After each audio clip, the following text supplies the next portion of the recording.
함께 우리 묵상으로 기도를 드리면서 기도회로 나아가겠습니다.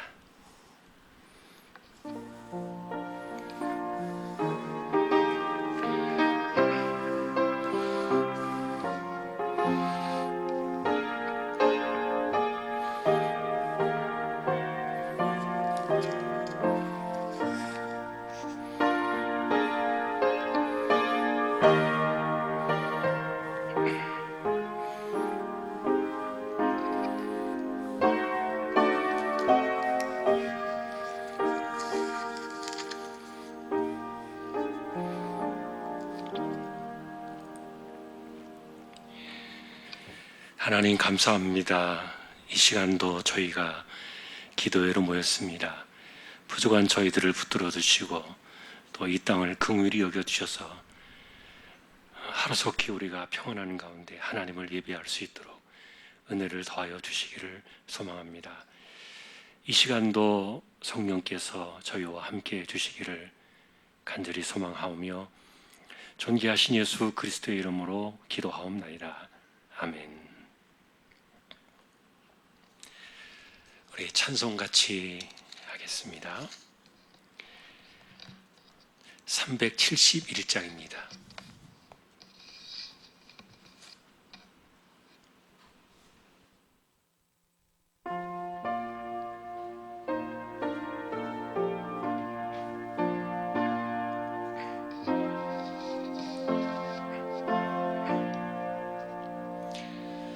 구주여 광풍이 불어 큰 물결이 일어나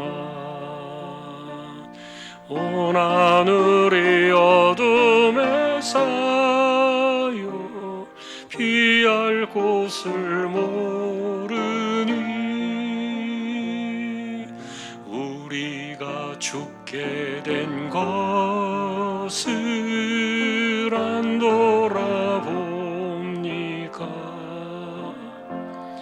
깊은 바다에 빠지게 된 때 주무시려 합니까?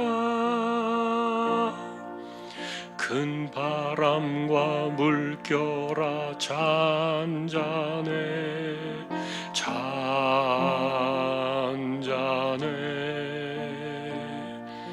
사납게 뛰노는 파도나 저 흉악한 막이나 아무것도 주 편안히 잠들어 누신 배 뒤엎어놓을 능력이 없도다.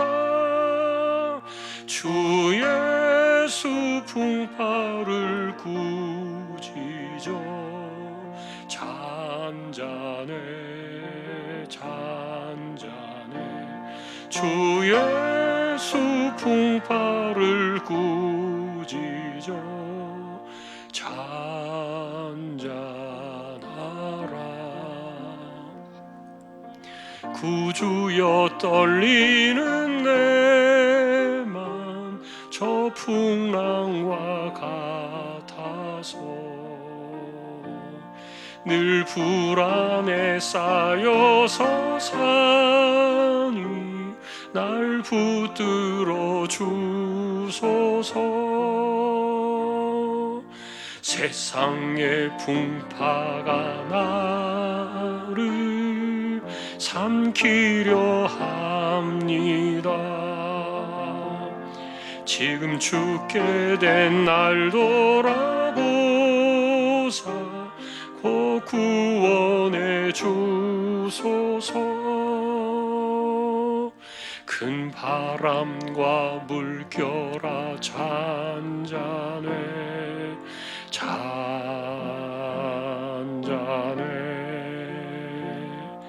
사납게 뛰노는 파도나 저 흉악한 막이나 아무것도 주 편안히 잠들어 누신 배 뒤엎어놓을 능력이 없도다. 주 예수 풍파를 꾸짖어 잔잔해 주 예수 풍파를 꾸짖어 잔잔하라. 사나운 광풍이 자고 큰 물결이 그치니 그 잔잔한 바다와 같이 내 마음이 편하다. 구주여 늘 함께 계셔 떠나지 마소서. 복된 항구에 즐거이 가서 그 언덕에 쉬리라. 큰 바람과 물결아 잔잔해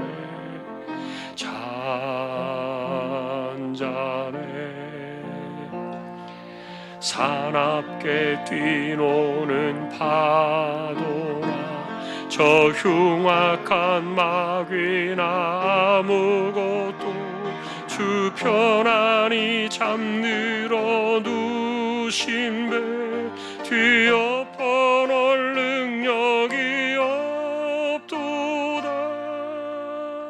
주 예수 풍파를 꾸짖어 잔잔해 주 예수 풍파를 꾸짖어 잔잔하라.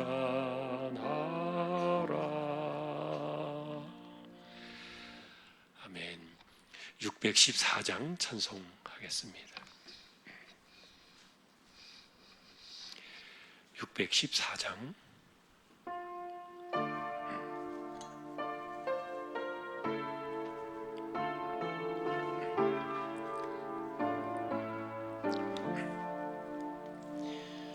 얼마나 아프셨나 못 박힌 그 손과 발 죄 없이 십자가에 달리신 주 예수님 하늘도 산과 들도 초목들도 다 울고 해조차 빛을 잃고 캄캄하게 되었네. 오 놀라운 사랑 크시고 끝없도다. 오 주님 사랑에 구원의 강물 넘치네. 나의 죄 너의 죄와 우리의 모든 죄를 모두 다 사시려 십자가 달리신 주 얼굴과 손과 발에 흐르는 그 귀한 피 골고다 언덕 위를 붉게 물들이셨네. 오 놀라운 사랑 크시고 끝없도다. 오 주님 사랑에 구원의 강물 넘치네. 아멘. 아멘. 우리 말씀을 먼저 본문을 한 곳 보겠습니다. 오늘은 마가복음 10장 51절에서 52절입니다.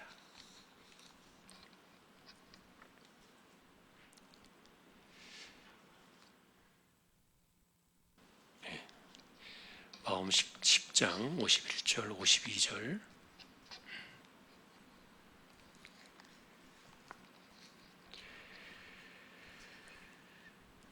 같이 읽겠습니다. 예수께서 말씀하여 이르시되 내게 무엇을 하여 주기를 원하느냐? 맹인이 이르되 선생님이여 보기를 원하나이다. 예수께서 이르시되 가라, 네 믿음이 너를 구원하였느니라 하시니 그가 곧 보게 되어 예수를 길에서 따르니라. 아멘.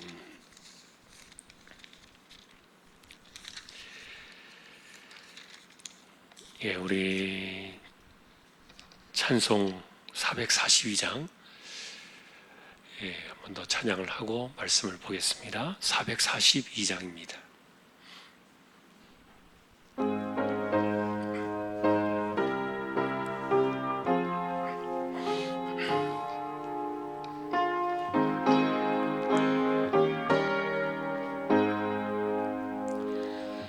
저 장미꽃 위에 있을 아직 맺혀 있는 그때에 그의 은은히 소리 들리니 춤성 분묘하다.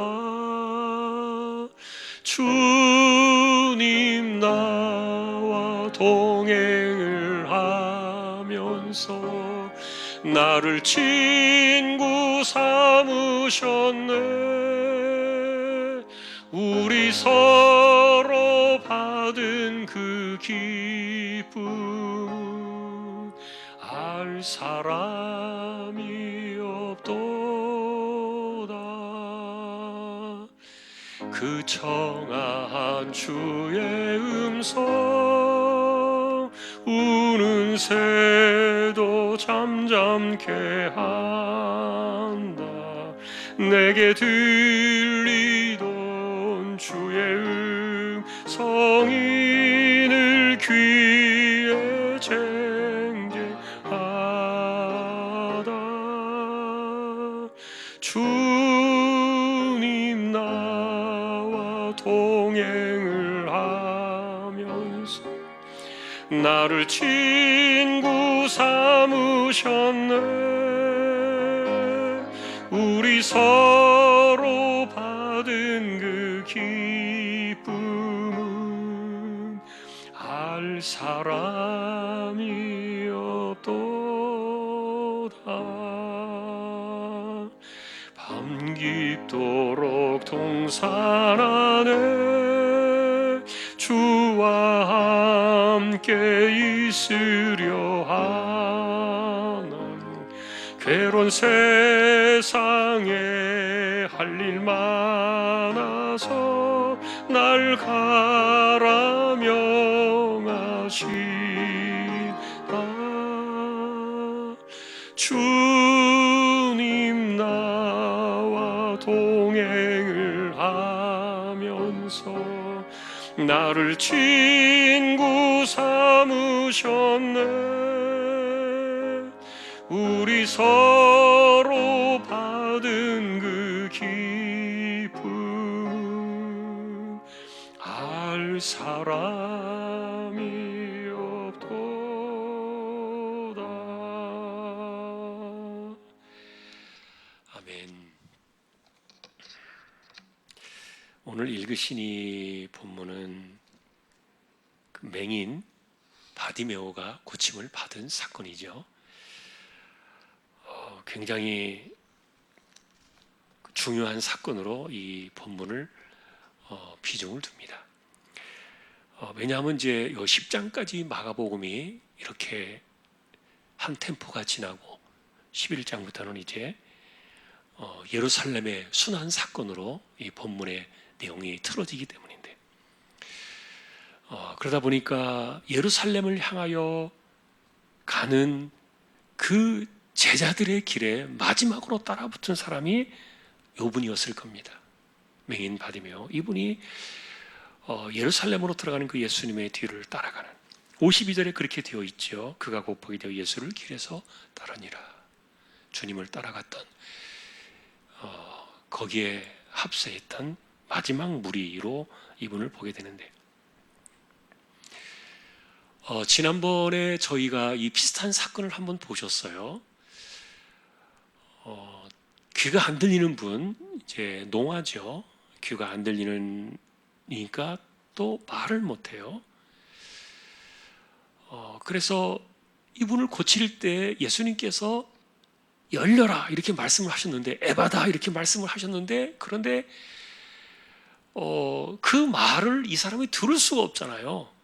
어차피 귀는 안 들리니까. 그래서 예수님께서 지금 뭘 하실 것인가를 그에게 가르쳐 주기 위해서 일부러 손가락으로 이렇게 두 손으로 귀에다 넣었다 그랬죠.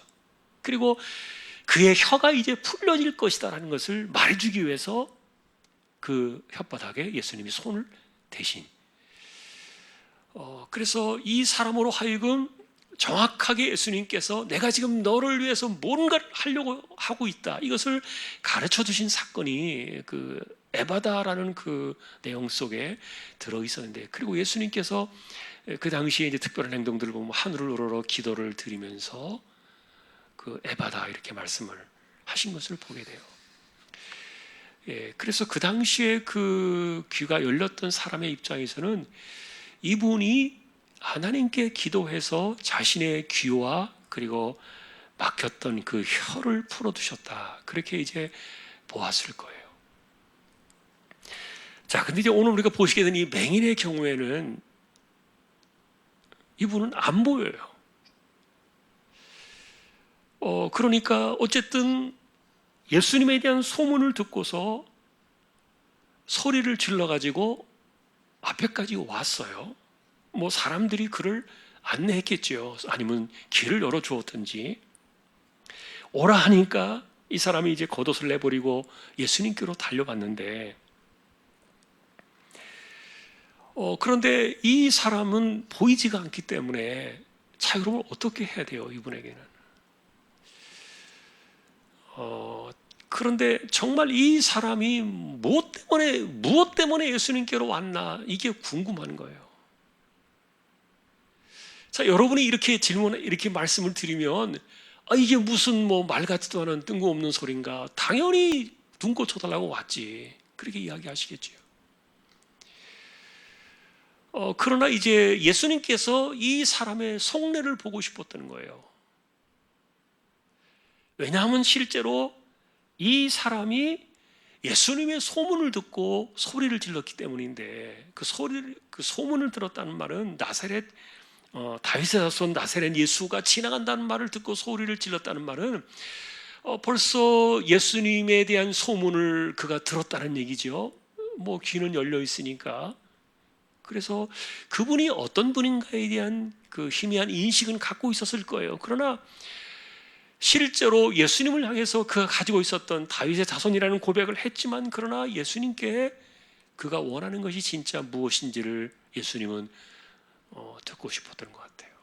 몰라서 그랬던 것은 아니죠. 그러나 이런 사건들이 사실은 성경을 기록하게 하는 사람이나 아니면 그 당시에 이 사건들을 현장에 있었던 사람들에게 사실은 그 신앙에 영향을 줘요. 다시 말하면 시각적인 교육의 효과가 있는 거예요. 그래서 이 사람에게 물은 겁니다. 무엇을 하여 주기를 원하느냐? 그랬더니 이 사람이 말합니다. 선생님이여, 보기를 원하나이다. 사실은 선생님이라고 말하는 것을 보면은 지금 보기를 원한다고 말하는 그분을 한 번도 본 적이 없잖아요. 보인 적이 없으니까, 눈이 보이질 않으니까 한 번도 본 적이 없는데, 그런데 정확한 이분이 메시아라는 개념을 명확하게 갖고 있지는 못했던 것 같아요. 그리고 그분의 능력이 과연 그 나의 이 보지 못하는 눈을 열어줄 수 있을까에 대해서 어떤 그 분명한 하나님의 아들로서의 신지식을 갖고 있지는 못했던 것 같아요. 그러나 예수님께서는 이 사람의 그 말을 들으심을 통해서 뭐라고 말했는가 하면은 믿음이 너를 구원했다 그랬어요. 참 그래서 여러분 우리가 그 믿음이라는 개념, 예를 들면 여러분 우리가 하나님 앞에 서원을 이야기할 때도 그렇잖아요. 서원. 마음속으로 우리가 서원을 품을 수 있어요. 서원을 품고 하나님 앞에 어떤 다짐을 할 수가 있어요. 그러나 그것이 그냥 속으로만 품은 상태에서 말로 표현되어져 나오지 않았을 때는 그냥 사라질 수도 있다. 그거 인정하셨어요, 하나님도. 그러면 어떻게 해야만 되는 거예요? 말로 나와야 돼요. 입으로 고백되어 나온 것은 반드시 지키라 그랬어요.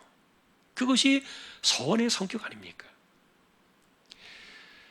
참 여러분, 그래서 우리는 이 내가 마음속으로 원하는 것과 입으로 고백되어 나온다는 것은 차이가 있는 것 같아요. 실제로 야곱이 그 에서를 피해 가지고 바단 아람으로 도망을 갈 때 그 베델에서 하나님을 만나게 되잖아요. 그리고 사닥다리가 오르락내리락 하면서 하나님의 천사들이 오는 그런 모습들, 그리고 자신에게 찾아오신 그 임재하신 하나님을 야곱이 만나게 되는데, 그때 야곱이 하나님 앞에 자신이 가지고 있는 신앙을 고백하면서 무엇을 했습니까? 소원을 해요. 소원. 그래서 여러분, 사실 이 소원이라는 개념이 이걸 어쨌든 입으로 내뱉어지는 신앙의 고백이에요. 그것을 굉장히 중요하게 여기는 겁니다. 이 사람의 입장에서는 그래서 네가 믿는 게 뭐냐, 어떻게 생각하느냐, 예를 들어서 내 마음속에서 개념이 정립되어 있지 않을지라도 말로 일단 딱 내뱉어질 때는 그것이 확실하게 나오는 거예요. 다시 말하면 말로 내뱉어질 때 내 마음속에 흐릿하게 이렇게, 다시 말하면 모양 자체가 명확하지 않은 그런 개념들이 명확한 옷을 입고 모양을 가지고 툭 튀어나오는 게 말이라는 거예요. 그래서 우리의 말은 내 속에 있는 그 두루뭉술한 그런 것들이 확실한 모양을 갖추고 나오게 하는 그런 기능들을 갖고 있어요. 아마도 이 사람이 할 수 있는 신앙의 고백은 눈으로 보이지 않았기 때문에 말로 하는 것이 최고의 신앙의 고백이었겠죠. 그래서 이 사람의 눈높이에 맞춰서 사실은 예수님께서 네가 무엇을 원하느냐 이렇게 물어보았지만, 그러나 그 주변에 있던 사람들의 입장에서 이 사람의 이야기와 예수님의 대화를 볼 때, 지금도 우리가 이 내용들을 바라볼 때 느끼는 것 가운데 하나는 뭐냐면은 믿음은 발로 고백되어져야 한다는 거예요. 내 마음속의 소망들이 발로서 고백되어질 때 그것이 하나님 앞에 진정한 믿음의 역사로 나아간다는 거죠. 여러분, 지난주에 저희가 예레미야 애가서를 보았어요. 그 애가서를 보면서 그 애가서에서 우리에게 주는 가장 큰 울림 가운데 하나는 뭐냐면은, 우리가 고통을 당하고 어려움을 당할 때, 힘들 때 하나님께 말을 거는 훈련을 하라는 거예요. 만일에 그 당시에 예레미야가 정말 티끌 가운데 자신의 입을 파묻고서 눈물로 자신의 그 울음을 삼키면서 말을 하지 않은 그런 상황도 있지만, 그러나 그가 이렇게 긴 슬픔의 노래를 부르잖아요. 그래서 한편으로 그런 힘들고 어려웠던 시간에 그가 하나님 앞에 말을 거는 이 노래를 부르지 않았다면 과연 그가 그 시간에 위로를 받을 수 있을까? 제가 지난주에 말씀드리기를 그 애가서의 노래가 문제를 해결해 준 것은 아니다 그랬어요. 우리가 하나님 앞에 말을 거는 것이 당장 우리의 문제를 해결해 주고 뭔가 상황이 달라지고 환경이 확 뒤집어지는 거 아니에요. 그럼에도 불구하고 예레미야는 우리에게 말해주는 것이 뭡니까? 하나님께 말을 걸으라는 거예요. 그것이 우리의 신앙이라는 거죠. 어려움을 겪을 때 하나님 앞에 나아가서 우리가 배울 수 있는 신앙의 방식이라는 거예요. 참 여러분, 이 말을 통해서 신앙을 고백하고 하나님께로 나아가고 또 그 말들이 이루어지는 것들을 보는 것은 굉장히 중요해요. 많이 중요해요. 그래서 우리가 늘 그런 얘기 하잖아요. 말에 대한 그런 그 신앙의 관점들을 생각해 보면은 그 사람이 말하는 것을 보면 신앙을 할 수 있다, 그렇게 말해요. 그리고 그 사람이 말하는 것을 보면 이 사람이 지금 뭘 생각하는지를 알 수 있잖아요. 네가 원하는 게 뭐냐 하는 거예요. 지금 원하는 게 뭐냐, 내가 지금 원하는 그 생각들, 마음속에 있는 것들 아무도 모릅니다. 볼 수가 없습니다. 모양이 갖추어진 것도 아닙니다. 다만 그러나 그것이 말을 통해서 입술로 나올 때는 그것이 분명하게 모양을 갖추고 나오는 것이 되기 때문에,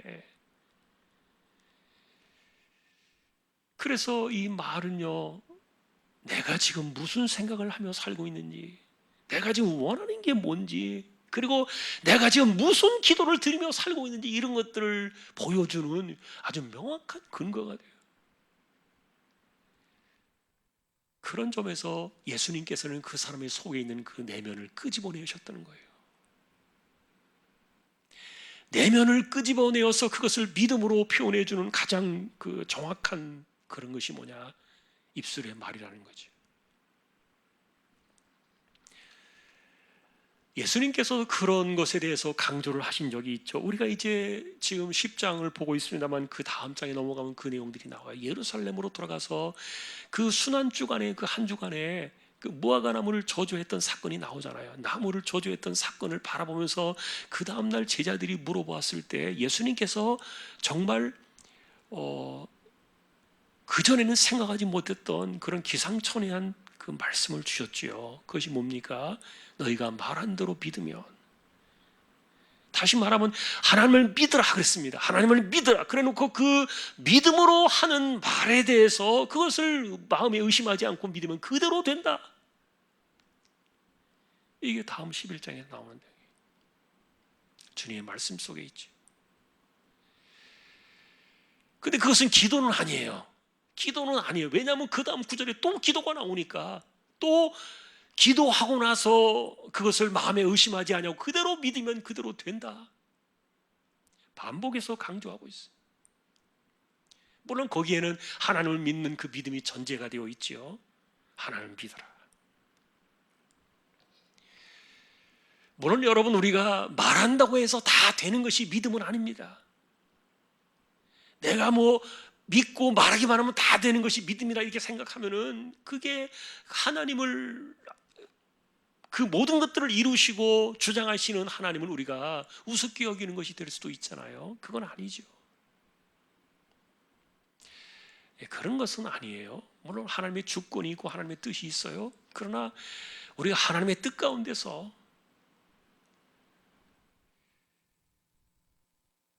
그래서 하나님의 뜻 가운데 구하는 것은 받은 줄로 믿으라. 이것이 성경의 약속이거든요. 예수님께서 지금 이 사람을 부르실 때 마음속에 이미 작정을 하셨어요. 고쳐주시기로.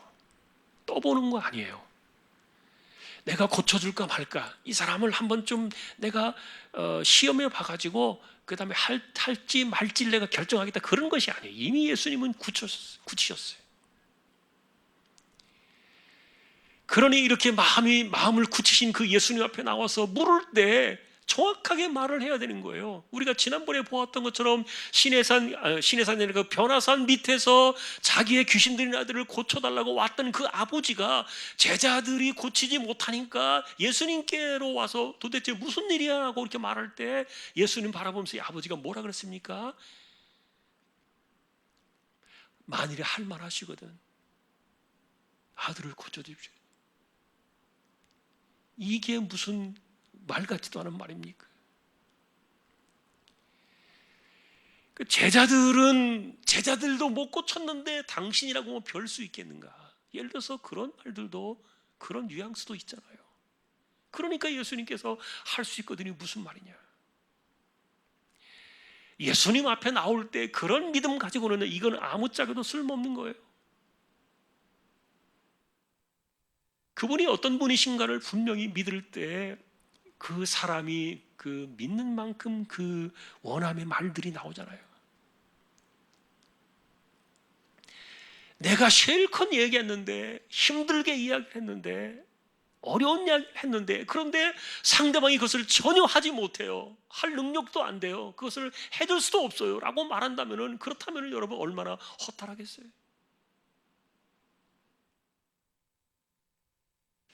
그러나 중요한 것은 동일하게 우리에게 물으시는 그분이 그런 분이 아니시다는 거죠. 그런 분이 아니시다.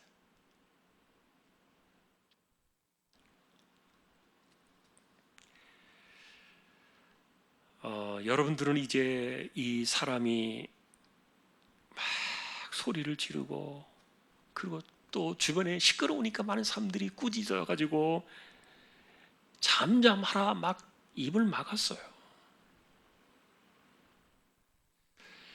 그래서 예수님이 도대체 어떤 분이신가에 대해서는 정확하게 알지 모를지 몰라도 자신의 질병에 대해서만큼은 열망이 있는 거예요. 적어도 이분은 내 눈을 고쳐주실 수 있을 거야 라는 그런 확신이 있었기 때문에 그 타이밍을 놓치면 안 되는 거예요. 자기에게 찾아온 그 시간을 그가 그렇게 허망하게 버릴 수는 없는 거예요. 그러니 그 믿음을 가진 사람들의 공통점들이 그렇지 않습니까? 돌아갈 수 없는 거죠. 그 시간을 포기할 수 없는 거죠. 예를 들면 여러분, 혈루증으로 앓던 그 여자가 예수님께로 나올 때 사실 율법으로 말하면 오면 안 돼요. 그 사람은 다른 사람들 건드리면 안 되는 거예요. 왜냐하면 자기가 부정한 여자이기 때문에 다른 사람 건드리면 부정하게 만드니까 이건 율법으로 처벌을 받는 거예요. 법적으로 안 돼요, 이 사람은. 그런데 법이고 뭐고 없는 거예요. 그 당시에는. 왜요? 내가 지금 살고 봐야 되잖아요. 남 걱정할 때가 아닌 거예요. 지금 이 혈루증 12년 동안 혈루증 앓던 여자의 입장에서는 그가 지금까지 살아오면서 겪었던 고통과 아픔들이 얼만데, 이거는 간단하게 사람들이 옆에서 위로의 말 가지고 해결될 수 있는 그런 문제가 아니에요. 당사자가 아니고는 아무도 모르는 거예요. 그러니까 이 사람의 입장에서는요, 율법도 중요한 것이 아니에요. 그냥 그분만 바라보고서 그냥 오래 그냥 직진해요, 그냥. 여러분, 그런 일들이 사실은 믿음의 역사를 이루어냈고 칭찬을 받았어요. 결국 그런 것들은 뭐냐면은 우리가 향하여 나아가는 그분이 어떤 분이신가를, 그리고 다시 말하면 그분이 나의 이 아픔들을, 일들을 해결해 줄 수 있다는 그런 확실한 그 확신 때문에 그런 거죠. 자, 여러분, 오늘도 우리는 당신이 도대체 원하는 것이 뭐냐? 내가 보기를 원하나이다 이렇게 말할 때 이 사람이 그 말을 할 수밖에 없었던 그 심정을 우리가 이해하자고 지금 제가 이야기를 쭉 설명을 드리는 거예요. 거기에서 믿음이 있다. 단순하게 입 바른 소리 하자는 얘기 아닙니다. 그냥 언어적인 격식을 갖추자는 말이 아니에요. 이거는 형식이나 예의가 없어요. 그냥 내면에 있는데 아픔들이 그대로 터져나오는 거예요.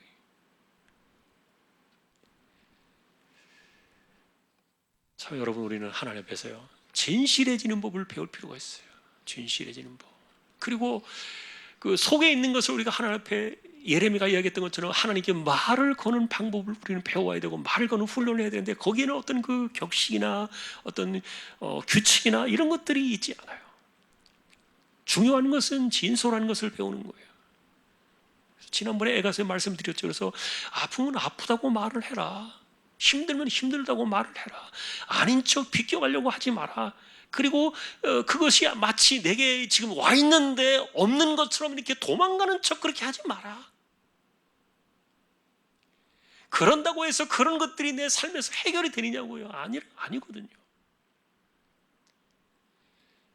그래서 하나님 앞에 우리의 그 믿음은 좀 더 솔직하게 진솔하게 자신의 마음들을 믿음으로 이렇게 토해내는 법을 배우는 것이 너무너무 중요해요.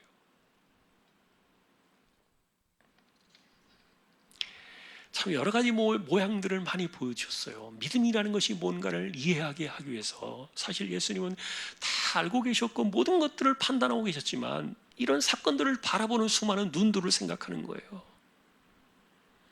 그리고 지금도 우리가 주님께로 나아가서 하나님께로 나아가서 자신의 아픔들을 고하면서 이 원함의 소원들을 풀어나가는 그런 방식들을 생각할 때 이 사람의 케이스를 생각하면은 여기서 답을 얻는 거예요. 일종의 교육을 주는 거죠. 이 사건 하나를 통해서 많은 교훈을 던져주는 거예요.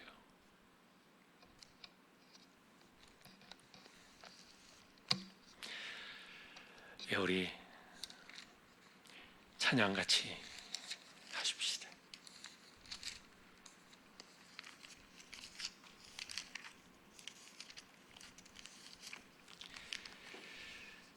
예, 345장 우리 많이 부르던 찬송이죠. 345장 예 맞네요. 캄캄한 밤 사나운 바람 불 때 345장.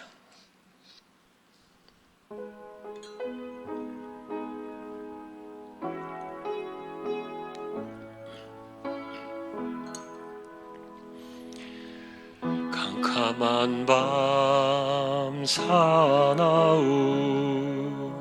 바람 불 때 만경창파 망망한 바다에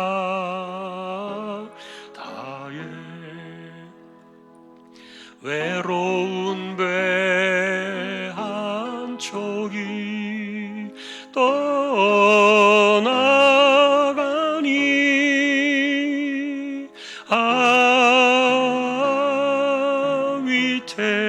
위태하구나 위태하구나 비바람이 무섭게 몰아치고 그 성난물 큰 파도 일 때에 저 뱃사공 어쩔 줄 몰라하니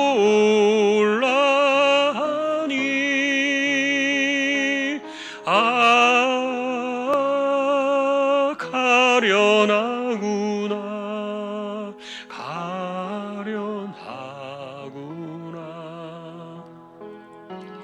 절망 중에 그 사고 떨면서도 한 줄기의 밝은 빛 보고서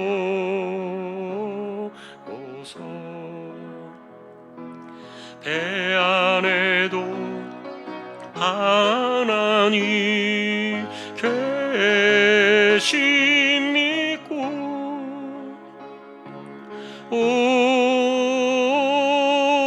기도 올린다 기도 올린다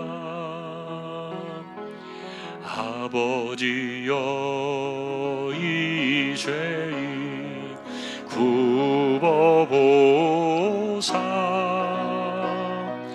성난 풍랑 잔잔케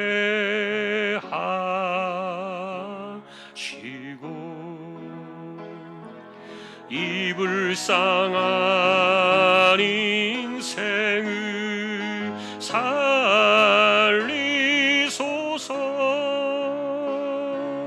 우리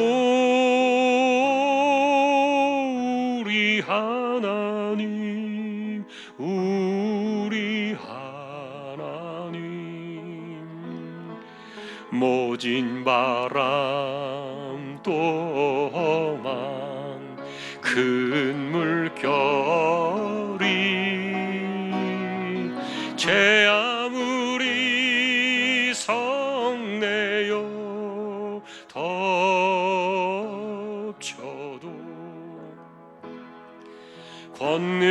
내 손 그노를 저으시니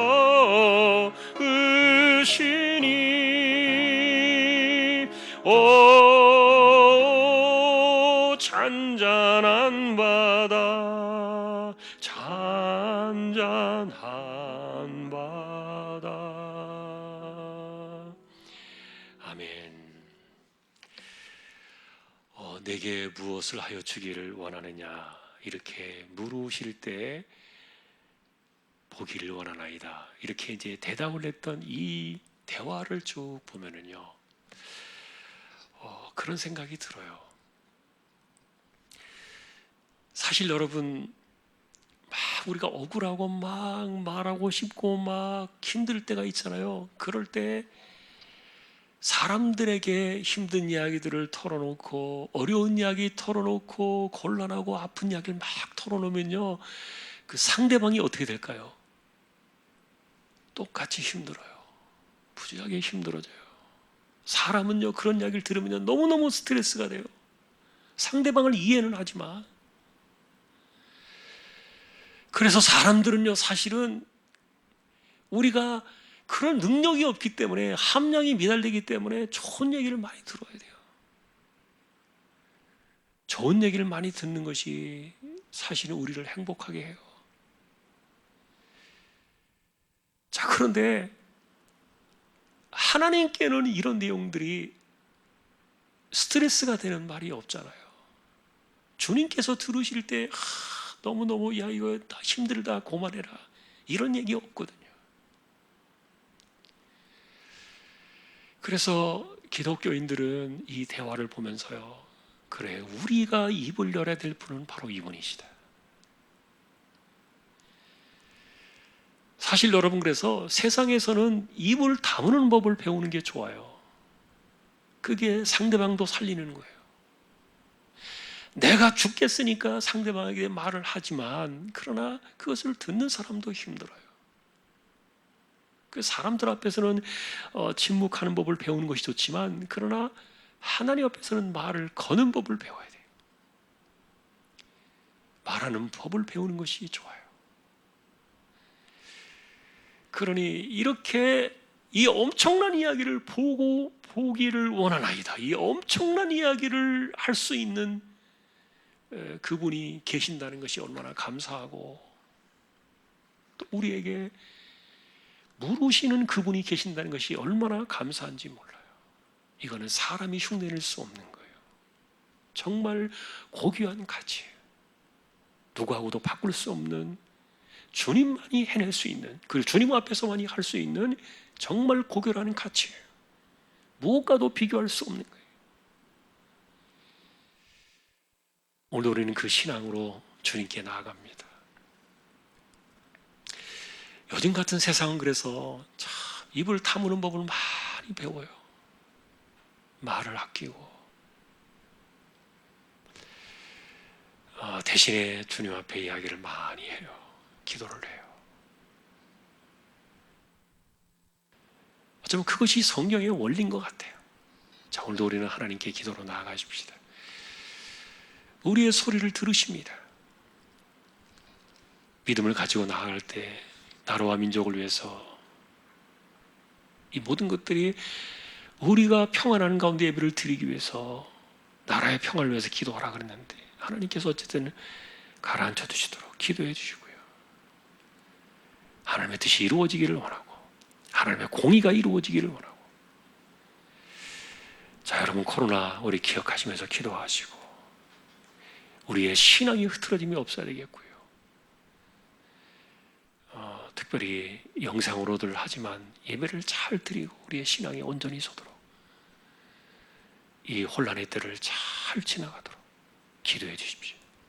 아픈 사람들, 연약한 사람들, 가난한 사람들, 힘든 사람들 하나님께 돌아보시도록 기도해 주시고, 선교지를 위해서도 기도해 주시기 바랍니다. 자, 오늘 시간이 좀 또 갔어요. 제가 좀 말씀이 좀 길었는데, 한 15분 정도 제가 기도하고, 제가 축도로 나와서 예배를 10시 반에 마치도록 하겠습니다. 같이 함께 우리 통성으로 기도로 나가겠습니다.